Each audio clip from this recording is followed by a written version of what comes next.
ಗುರುವೆ, ಅದ್ನ ಕೈಯಲ್ಲಿ ಹಿಡಿಯೋದೇ ಕಷ್ಟ, ಇನ್ನ ಕತ್ರಿ ಇಟ್ಕೊಂಡ್ ಬೇರೆ ಆಟಾಡು. ಸಿಕ್ತಾ? ಅದಷ್ಟು ಈಸಿಯಾಗಿ ಸಿಗೋ ಹಾಗಿದ್ದಿದ್ರೆ ಯಾಕೆ ಆ ಹೆಸರಿಡ್ತಾ ಇದ್ರು, ಮಡ್ ಸ್ಕಿಪ್ಪರ್ ಅಂತ.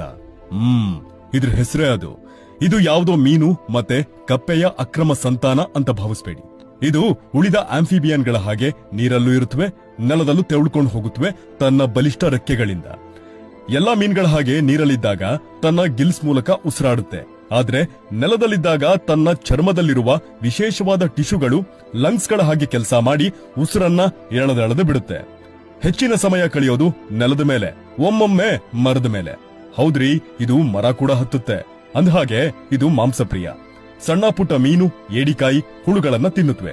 ಅದ್ಭುತ ಏನಂದ್ರೆ ಅದು ತನ್ನ ಕಣ್ಣುಗಳನ್ನ ತಲೆ ಒಳಗಿಂದ ಮೇಲೆ, ಮೇಲಿಂದ ಕೆಳಗೆ ಸ್ಪ್ರಿಂಗ್ಗಳ ಹಾಗೆ ಕುಣಿಸುತ್ತೆ. ಮತ್ತದು 360 ಡಿಗ್ರಿ ರೊಟೇಟ್ ಕೂಡ ಆಗುತ್ತೆ.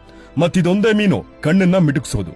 ಗಂಡ್ಸು ಅಂತ ಈ ಜಗತ್ತಲ್ಲಿ ಏನೇನಿದೆಯೋ ಅವೆಲ್ಲವುಗಳ ಹಾಗೆ ಇದು ಸಂಗಾತಿಗಾಗಿ ಪರಿತಪಿಸಿ ಮೇಟಿಂಗ್ ಸೀಸನ್ ಅಂತ ಬಂದಾಗ ಅಖಾಡಿ ಕಿಳಿತವೆ. ಅದು ಹೇಗೆ?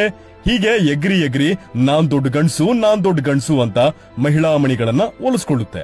ಮತ್ತೆ ಮಾಮೂಲಿ ಕಚ್ಚಾಡ್ತವೆ. ಯಾವುದು ಗೆಲ್ಲುತ್ತೋ ನೀರಲ್ಲೋ ನೆಲದಲ್ಲೋ ಫಸ್ಟ್ ನೈಟ್ ಆಚರಿಸ್ಕೊಳ್ಳುತ್ತೆ. ಆಮೇಲೆ ಮೊಟ್ಟೆ ಇಡುತ್ತೆ. ಅದು ಹೊಡೆಯೋ ತನಕ ಅಪ್ಪ ಕಾವಲಿಗಿರ್ತಾನೆ. ಮತ್ತೆ ಆ ಸೈಕಲ್ ರೊಟೇಟ್